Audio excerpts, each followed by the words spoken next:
සිංහල සිනමාවේ නිල රජන ලෙසින් විරුදාවලියලත් මාල්නි ෆොන්සේකා මහත්මිය අදාළුවම මෙලොවින් සමුගත් පුවත මේ වන විට බොහෝ රසිකයන්ගේ හදවත් කම්පනයට පත්කොට තිබෙනවා. 1947 වර්ෂයේ අප්‍රේල් 30 වනදා මෙලොව එළිය දුටු මේ ප්‍රතිභාන්විත රංගන ශිල්පිනිය මිය යන විට 78 වන වියේ පසු වුණා. කලක් තිස්සේ පිළිකා රෝගයෙන් පීඩා විඳි මාල්නි ෆොන්සේකා මහත්මිය කොළඹ පිහිටි පෞද්ගලික රෝහලක් තුලදී සිය දිවිසැරිය නිමා කොට තිබුණා. ඉතින් ලාංකීය කලා ශාස්ත්‍රයට කිසිදා අමතක නොවන පිරිවියනුවක ස්ථනක් තබායි එතුමිය මෙලොවින් සමුගෙන තිබුණේ.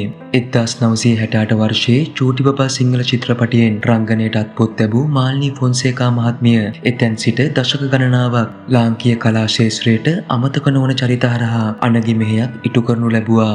ඉතින් ඇය ජීවත්ව සිටියේදී අවසන් වරට මාධ්‍යට මෙසේ ප්‍රකාශයක් කර තිබුණා. ගොඩාක් දේවල් කියන්න ඕනේ. ඒ මොනවා වුණත් මට එක දෙයයි මට කියවෙන්නේ.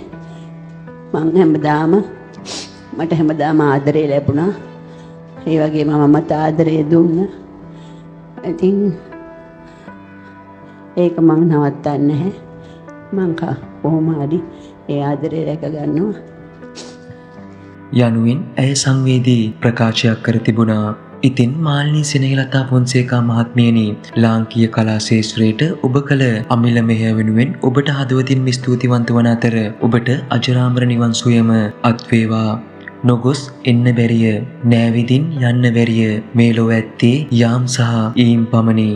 ඉතින් මාල්නි ෆොන්සේකා මහත්මියනි, ඔබට නිවන් සුවයමත් වේවා.